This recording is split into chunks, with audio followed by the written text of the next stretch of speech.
The views and opinions expressed in the following podcast do not necessarily reflect those of the producers, the affiliates, or digital platforms hosting this podcast. All content is for the purposes of education, conjecture, and at times entertainment. We promote inclusiveness and diversity. Enjoy the show. Welcome to Into the Deep with Jay Costa.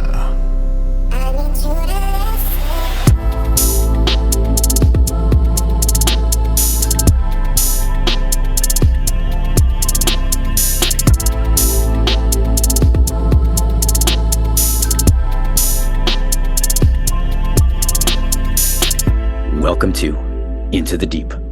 I'm Jay Costa.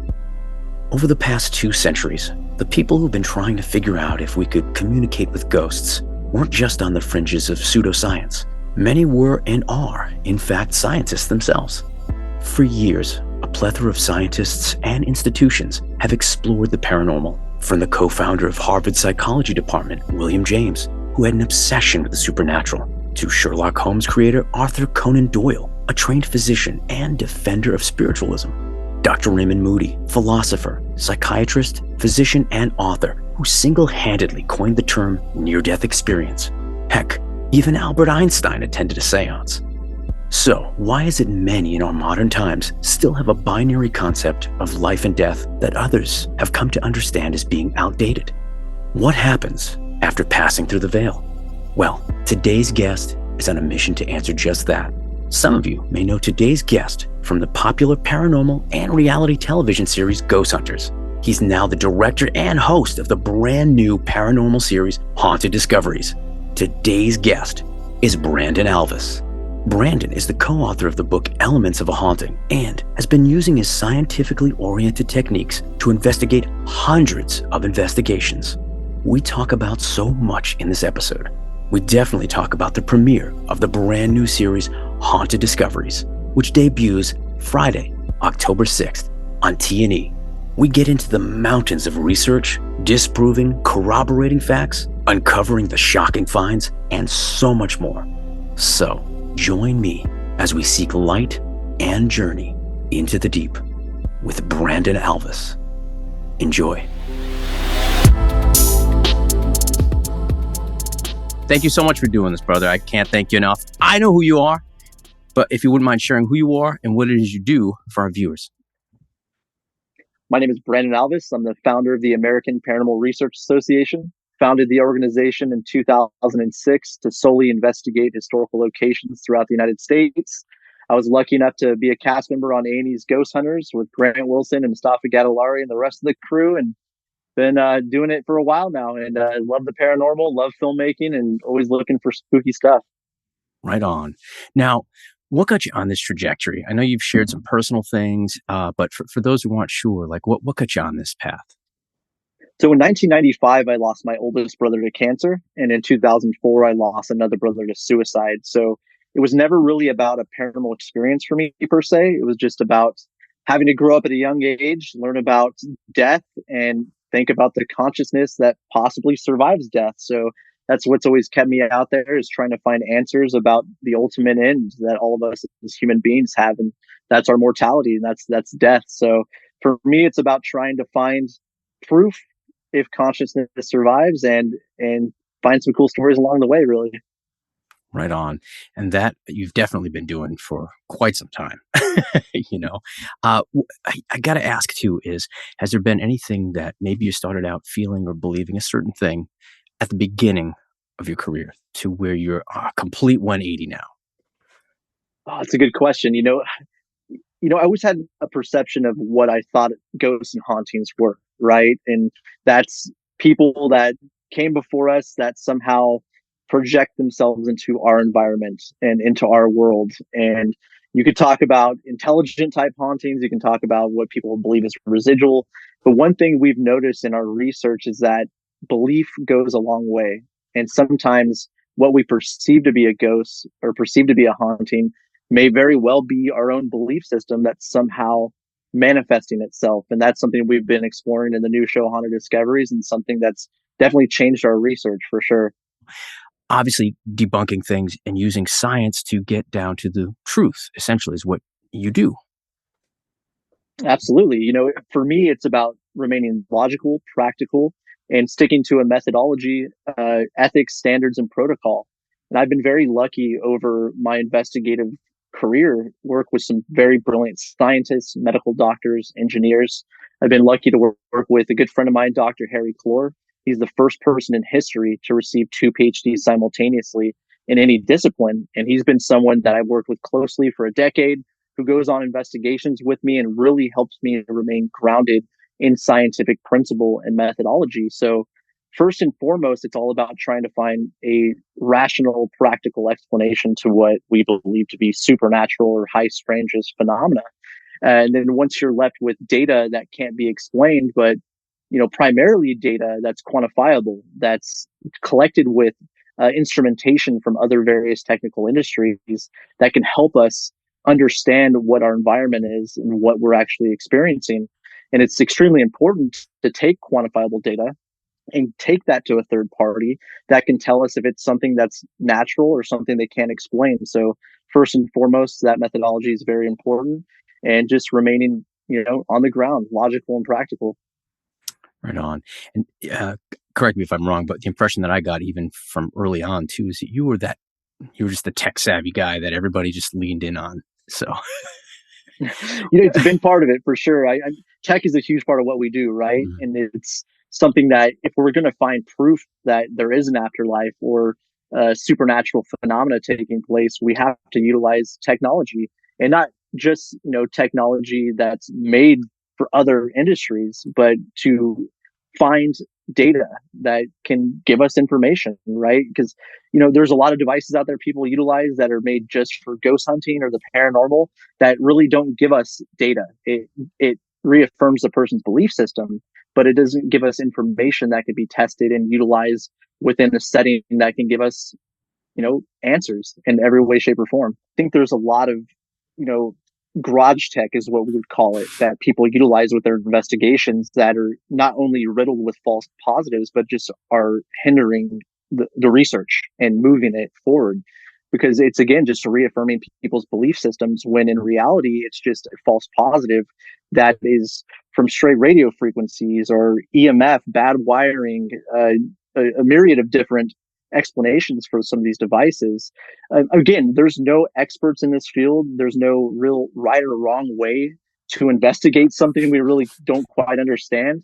But if we want to move forward and have a true understanding of if there is a consciousness that survives death, we have to utilize technology from other technical industries and really understand that people out there are experts with these devices. There are people that are experts in anomalies within science that can really help us, like you said, move the needle forward and really push this to a true science in some way, shape, or form. yeah, I've always found that fascinating too, that, there's this seemingly current need for higher education or higher technology to actually use that in this field so that because now people are taking it far more seriously than I feel like they did 10, 20 years ago. Um, I don't know, you being in the field, would you agree with that sentiment at least? Yeah, absolutely. I think the popularity of the TV shows and pop culture have brought a huge audience and a huge fascination with the subject, which has been there for thousands of years. Obviously, I think it's human nature in a way, but I think people now more so than ever with social media and pop culture want to know, and there's a higher consciousness now. And I think the more people that are being brought into this field and this genre, I think they want to see more credible results and more credibility behind what we're doing. Because, with a lot of the shows and a lot of the entertainment that's part of the paranormal, you you kind of see the same thing over and over again, which has been kind of a cookie cutter format that's been put out there, that I think people want to know more. I think they, just like with, UFOs and that whole thing with disclosure, they believe, but they want to know, right? And I think that, with pop culture and with the advancement of technology, I think people are wanting the truth. And I think that we're getting there slowly but surely, for sure. Right on. And I love how you bring up format and like this kind of template for the paranormal shows that, some people have followed. And I know you've brought up a couple of times about MTV Fear and just their structure and how they went about it as well too. And it's fascinating to see where it is now and how like just how far we've either progressed or retrogressed, so to speak. Absolutely. MTV Fear was kind of a pioneer in the genre in a way. Obviously, there was, mystery shows and paranormal theme shows prior to that, but not to that extent to where it's kind of set a tone for what we see in the paranormal genre today. And I would say it's the greatest paranormal show made of all time, not because of the methodology or the Right. discovery of it, but because, that set a huge tone. Because, if it wasn't for MTV's Fear, you wouldn't see the type of shows we have today. That's for sure. Right on. And it's so cool that you definitely bring that up. And I just, I remember because I'm in that, that age group now, like in my mid 40s where like I've seen full spectrums of things and TV shows and reality shows. So it's just fascinating to see where things are now. And then even some people in taking this medium and actually applying it to even short form content like TikTok videos and short form YouTube videos. And where people I guess, are taking it upon themselves to create their own shows and content and do things that with these technological advancements and platforms that we didn't have 20 years ago. Yeah, no, it's great. And it's good to see. And again, everyone has their opinion about how it should be done, right? Especially from a research point of view. But again, I think it's all in the rise of the pop culture. And like you said, with apps and the way you can reach a worldwide audience with just one click of a button, it's really fascinating to see. And it's really interesting to see where different camps fall within that. Right on. So after your stint with Ghost Hunters, how much downtime was there before you were like, I got to do something? Not much. The last case we worked on, Ghost Hunters, was right at the beginning of the pandemic. And so it was, the world shut down. It was a thing. But right away, Mustafa and I started writing Elements of a Haunting, the book that we published with Llewellyn Worldwide. We went right into that, worked on that. And then right as we finished that, got it to the publisher and the editor, we started working on this new show, Haunted Discovery. So it's really hasn't been much downtime when it came to the research and the work of everything. And it's been crazy since 2018 and just haven't stopped going since then. It's been a roller coaster, but it's been a lot of fun for sure. It definitely looks that way. It looks like you've definitely been super busy. And like we were saying actually before we started the show, you're already recording your third season, which is just incredible. Anything that you're finding that you're applying differently for this third season that maybe you didn't do on the first two seasons? Yeah, again, with this new season on season 3, which should be out this time next year, because we got the first season coming out here on October 6th, making its world debut, a world premiere on TND in Canada, which is cool. And then we'll have US news coming soon. But Dr. Harry Clore, who I mentioned earlier, was with us on all the cases on this run, which was amazing. So having a world-renowned scientist and this living historical figure in Dr. Harry Clore there to guide us and help us with, methodology and scientific principle was massive. And there were some really cool discoveries we made, not only from a research aspect, but uncovering some really big pieces of history that have been lost to time was unbelievable. But again, I think the implementation of Dr. Clore and having a world-renowned scientist with us in all 12 cases was pretty big for sure, especially for something in this genre. Certain things are done a certain way within the paranormal genre, within the ghost shows. But with this show, everything plays out. What you're seeing on camera and what you're seeing in those moments is how it happens. Obviously, there's editing for time constraints and things like that, but nothing's set up in a way where it needs to happen at this moment, or we're gonna reveal this piece of information we already knew, but we're gonna act like we didn't know so. So there's nothing I would change about it because of the factual way it played out and some of the things that we discover or learn about a piece of history or learn about an eyewitness or the people we're working with is in the moment and plays out in a way that it actually happened. So going back and watching those episodes is just a really cool way to relive that journey. Walk us through, normally you set up for an investigation. Like, how long do you give yourself as far as like time frame, time window of the investigation? And then, with like setup, tear down, all that. Like, because I think a lot of people don't realize how long of a day or night it really is for people doing this. With the show, it's like we have 12-hour days, which are very extended periods of time, to investigate. Well, not only to investigate, but to shoot. But with the investigation, at least 12 hours, right? And that includes doing baseline sweeps, learning about the environment associated with the house or a building or whatever it may be we're investigating, as far as what's natural to the environment, what should we expect within the investigation, and then going in and trying to monitor and document after that. So it's a lot of work. It's a lot of research, a lot of time spent, but well worth it. And sometimes I wish we had more, but being that we have to get on to the next location and get to the next episode, there's definitely times where I feel like it should call for more, but it's definitely long hours and a lot of research put into it. Right on. If you can, whatever you want to tell us about what we could expect, without giving up the ghost, no pun intended, but what can people expect from season one? Well, season one's really interesting because it kind of started as a journey of me trying to find and acquire a paranormal research center, a location that I could buy that we can use as a 24/7 monitoring uh, facility to try and really hone in on our research and understand that if ghosts and hauntings are real and a place is said to be haunted, we should be able to document that with different scientific instruments. And if we were able to do so on a 365, 24/7 basis, that would make our research huge, right? And so it kind of starts as a hunt for paranormal research facility, but then turns into this whole other thing about the specific area we're investigating in Kentucky and how NASA recognized it as what they call the Kentucky anomaly, and a place that has a higher gravitational pull anywhere else in the world. And it turns into this whole other aspect of research that we weren't expecting, and beautiful things happen. That's for sure. Wow.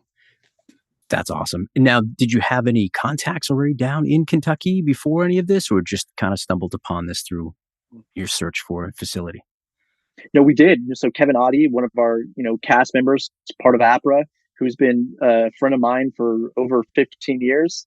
He lived here in Louisville, Kentucky, and he called me and he was like, "Man, you got to get out here. There's some really strange things happening." I mean, everyone knows Louisville, Kentucky because of Waverly Hills. It's a very well known area. And then you have Old Louisville out here, it's actually the largest collection of gilded and Victorian age homes in the country. Wow. So you have stories upon stories, and hauntings are kind of a way of life here, the belief system, where it's not a matter of is it real or not, it's just kind of everyday life out here. So that to me was something that was very interesting, and a big part of our research when it comes to belief and cultural belief and how that affects what we perceive to be ghosts and hauntings. So there was no better place to start than Kentucky, and specifically Louisville, Kentucky.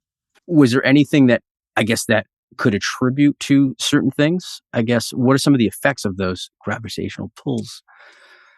Well, what's interesting is if you were to take a map of that anomaly and then you lay over a map of all the strange things happening in the state of Kentucky, they line up almost perfectly, which is Really? really interesting. And not only that, you think about there's a higher level of psychosis in this part of the country, and specifically in those areas where that gravitational anomaly is as well. So how does that play into it? Is it because of this anomaly that's taking place? Is it affecting what we believe to be ghosts and hauntings, or is it a psychological element?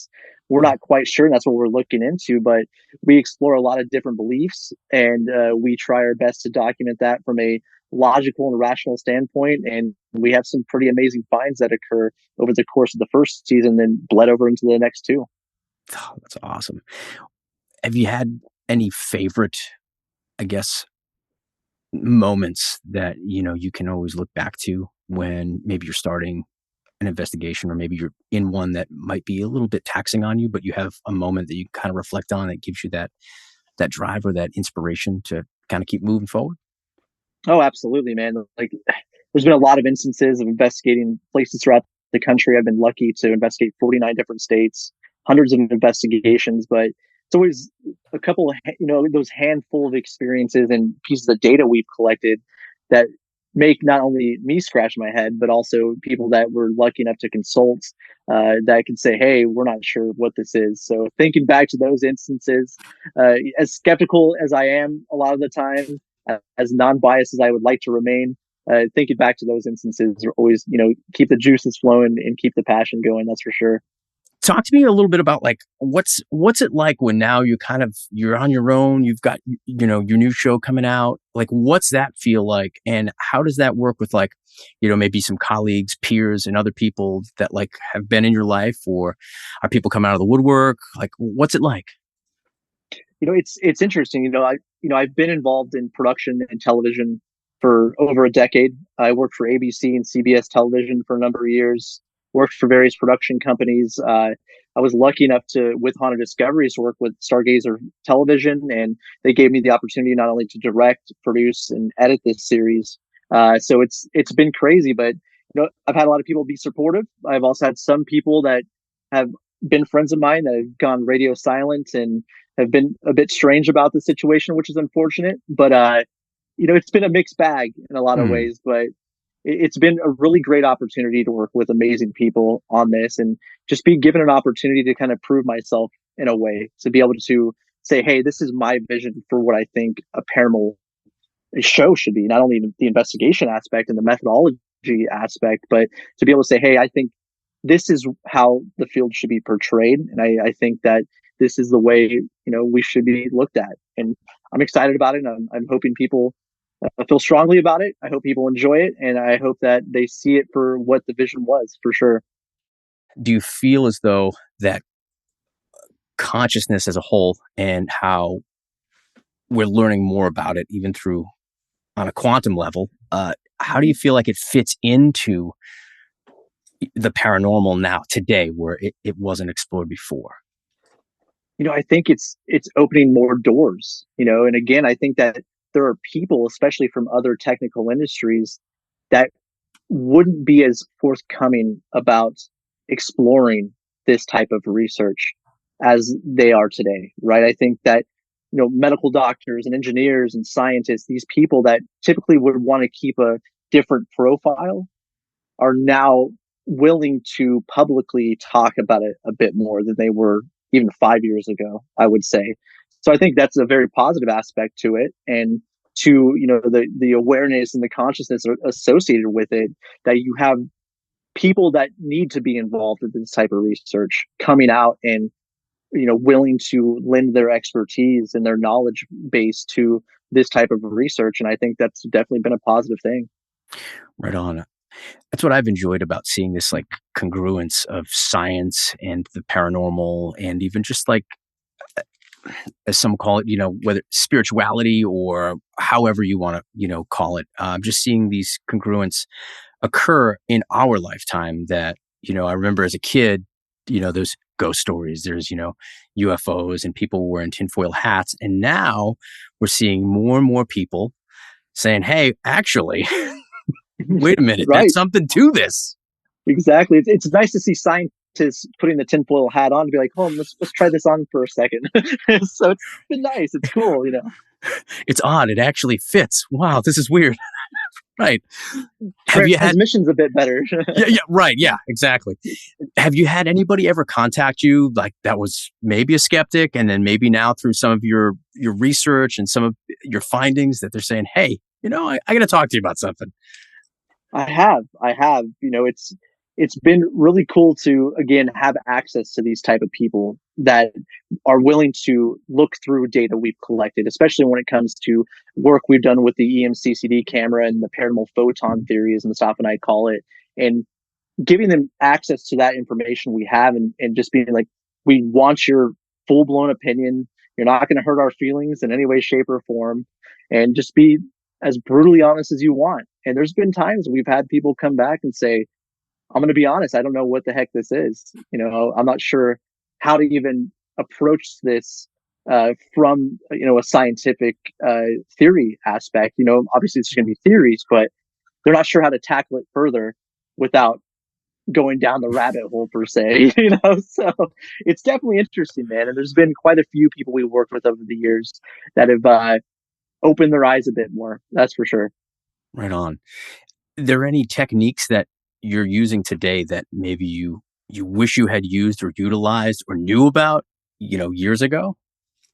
Yeah, I would definitely say with the EMCCD camera and the paranormal photon theory and trying to document photon events in these said haunted places is something I wish I had 10 years ago. Because there's been instances where I've captured things that, maybe visually were strange with the camera technology at the time. That if I had this very sensitive scientific piece of equipment, I would love to see how that would have played out differently, right? And what kind of quantifiable information and data we could have collected in those instances. Because, the technology that was available at the time left things a bit grainy, and now it's knowing that we can utilize this information, this technology to, have results. Yeah, I wish I had that technology back then for sure. Right on. Do you ever get concerned, or do you have a concern? I guess should be the question. Do you ever have a concern that because of the technological advancements that we have, that people are able to manipulate things to create anomalies that can eventually be Yeah. captured? Oh, for sure. I mean, especially with AI now and having a way where you can create it. Well, you just type it into the computer, they'll auto generate it for you, which is pretty wild. Yeah. But again, that's why I think, having, experts from other technical industries involved and having think tanks and panels of people that can really just be unbiased and completely honest about what we're seeing, no feelings involved. You know what I mean? Just to say, hey, this is something completely explainable, or this is something we can't quite put our head around. That's what we need. So it is concerning sometimes just to know that, maybe the general population could see something like that and be uh, fooled into believing it. But again, I think that, as time goes on and technology continues and people become more aware of what's happening, I think that having these panels and think tanks is something we need, and almost like a tribunal of science to understand what is something that's completely natural or something that's not natural. People talk about all the time, we've explored space to an extent, we've explored the ocean to an extent, but I truly think the next, final frontier, not to pull a line from Star Trek, but is life after death. You know what I mean? I think Yes. that consciousness surviving death. What is that? Is that a possibility? Is it something that happens? And I think 50 to 100 years from now, I think that it'll be even bigger of a topic than we're talking about today. I have to agree. I had a great conversation with Dr. Raymond Moody about consciousness and life after death. And it was just like, gosh, my brain felt 20 pounds heavier after, just a couple of hours talking to him, and just his expertise. And again, I think back to him being a pioneer and talking about near-death experiences and talking about all these different things, and how deep he went with his own research and his own experiences. Do you find that some of these earlier pioneers, obviously, there's always these unsung heroes, but do you feel like part of your work is kind of serving to justify some of these people? Dr. Raymond Moody is one of my biggest influences in the paranormal field, and a name that people do not talk about enough. I Amen mean, to that.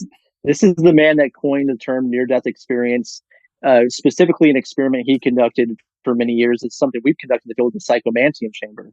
This guy, his theories, his knowledge is should be a standard, I believe, in this community and in this line of research. And I, I, amazing man. I mean, seriously, his work is just it's unbelievable, and it should be within the playbook of any paranormal investigator or anyone looking into ghosts and hauntings. Dr. Raymond Moody is just phenomenal. Absolutely. Ah, heck yeah. That just warmed my soul. My whole being was just tingling when you were, yeah.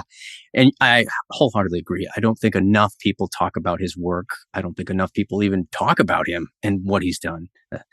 So who are some of your other, influences, and, some people who maybe inspired you? Hans Holzer is a big one for sure. Uh, he's someone that remained logical, practical, went in to try and find the rational explanation first, right? Hmm. Um, I would have to say him.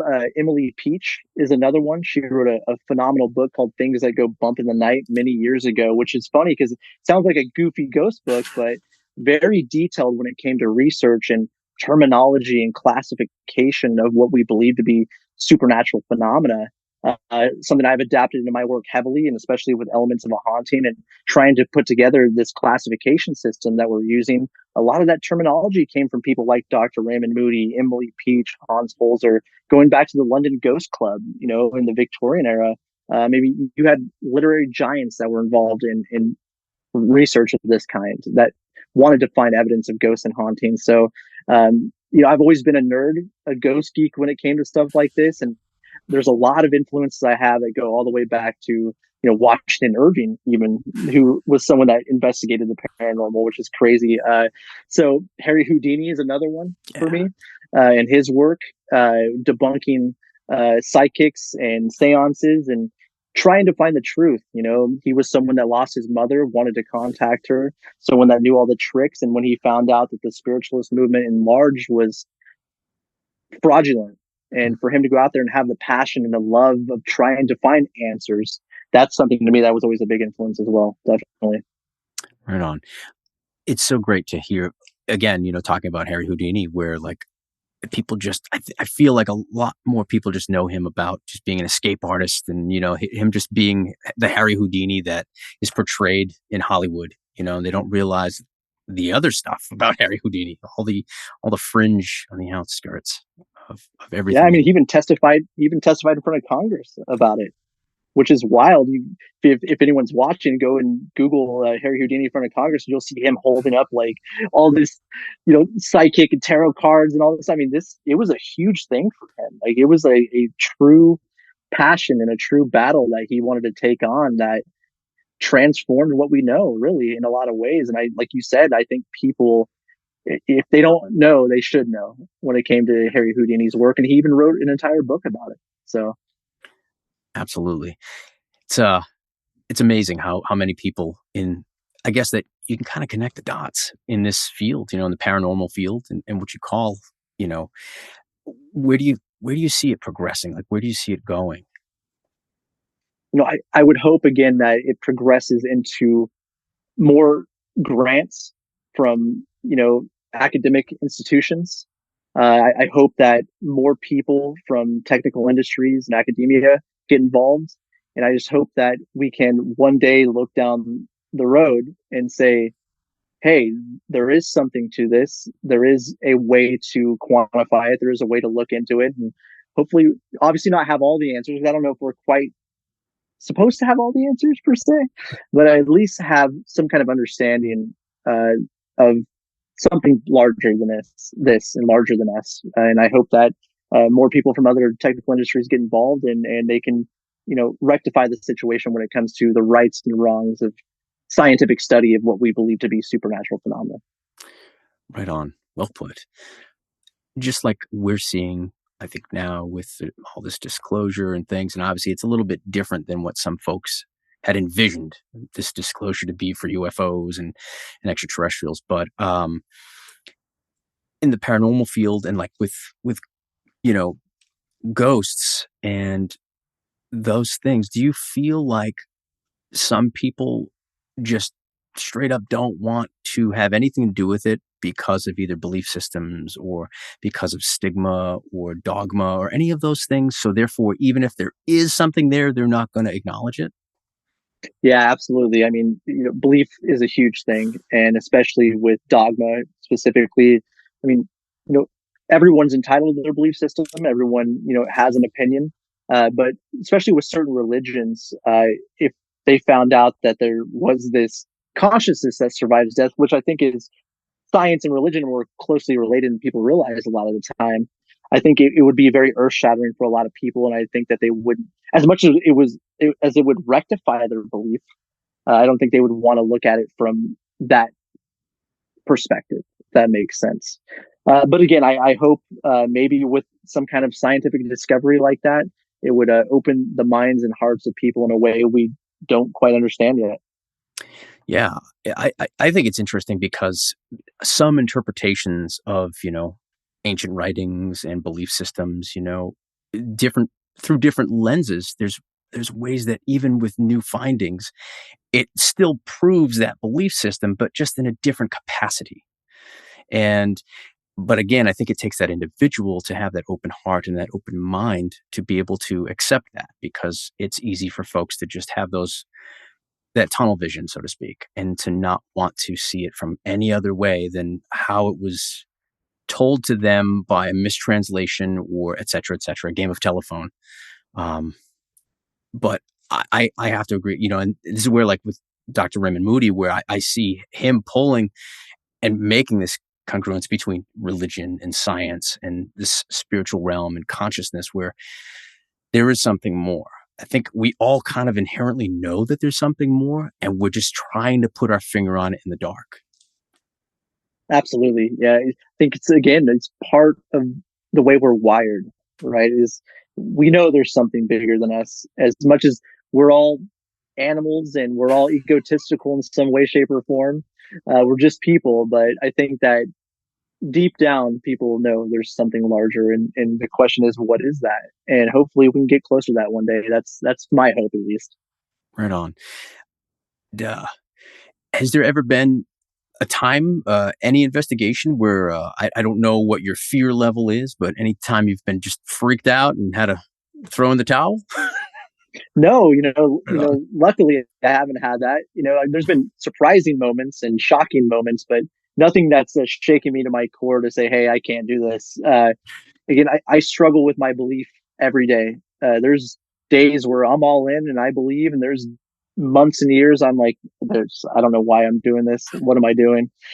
So I'm always trying to find that healthy balance. What it is I'm trying to accomplish, especially when it comes to the research aspect. But luckily, I haven't had those oh shit moments yet. So Well, that's awesome. That's good. Anyone that's ever been on a team of yours have those experiences? And you're just like, uh-oh, I think we just lost whoever they are.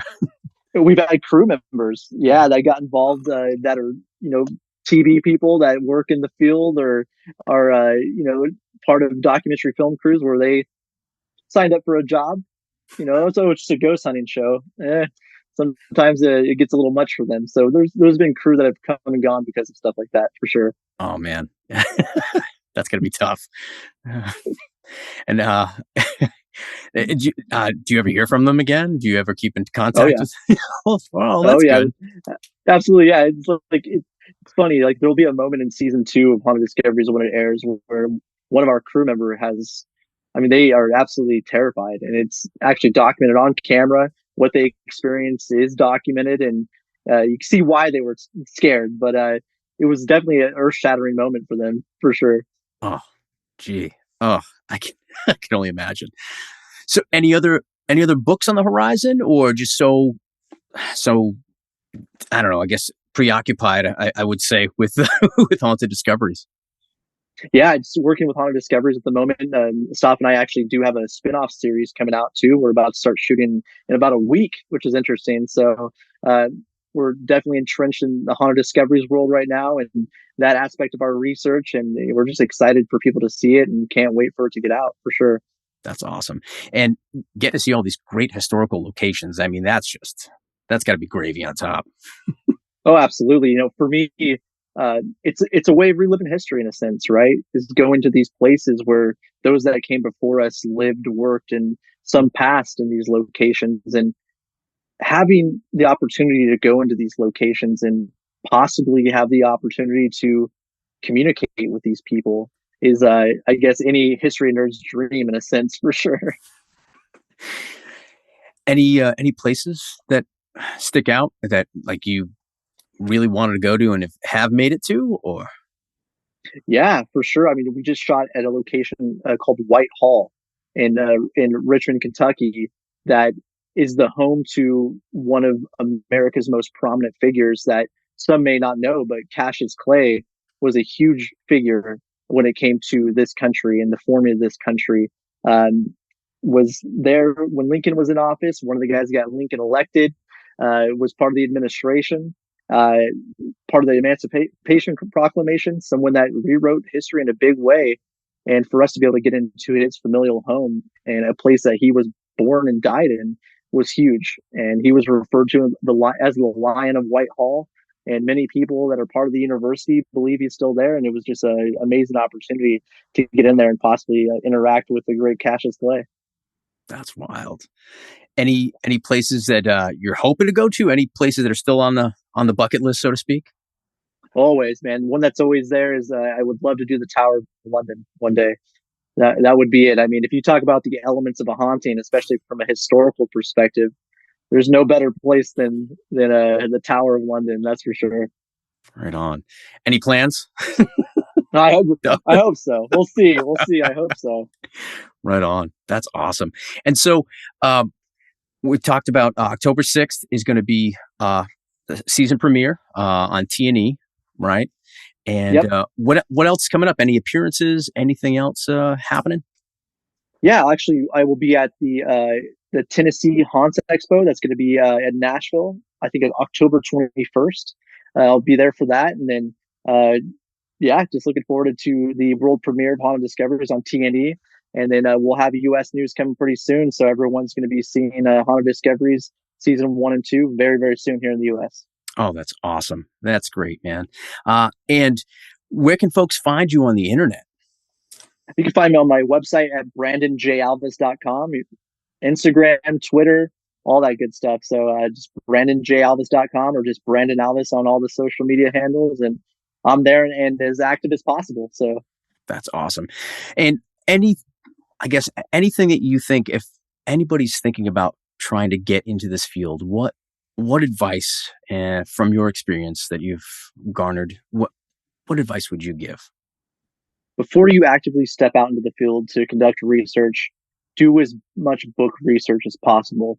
Read the research of Dr. Raymond Moody, Hans Holzer, Emily Peach, Hazel and Dennings, people like that. Do as much research you can from a perspective of what your goal is. What's your methodology? What are you trying to gain out of this field and the study of this type of your research? Do as much book research as possible. Find out what you want to do. Step out and hopefully find the elements of the great unknown. That would be ideal. Awesome. And I guess what would be like your top pick for, tech that you would say, I can't do an investigation without? Now, I'd say the EDI Plus is a great device that people should utilize because you're getting all aspects of environmental conditions. I always call it the Swiss Army knife of the paranormal, right? You have everything from temperature, humidity, barometric pressure, EMF, vibration. It's an amazing device not only to understand what your environment is, but it actually data logs and records that information that you can actually cross-reference between all your investigations and gives you a perfect methodology that I think everyone should adapt within this type of research. And there you have it. I can't thank Brandon enough for all his time, his space, his energy, and all his investigative research. The 8-episode first season of Haunted Discoveries will debut Friday, October 6th at 9 p.m. Eastern Time on T&E. And it's being offered free during T&E's 7th annual Creep Week event, which is running October 6th through the 15th. Be sure to check out Brandon's co-authored book, Elements of a Haunting. We hope you took a moment and subscribe to the channel. If you haven't yet, we'd ask that you take some time and do so now. Maybe even share this episode with someone who might enjoy this kind of content. That's how we can grow as a show and how we can reach more people. Comment below and let us know your thoughts about paranormal activity and investigations. Have you had an experience? Let us know in the comments below. I just love the possibility of consciousness, surviving death. I think so many of us have been fascinated with that. So until next time, take care of one another and keep thinking for yourself.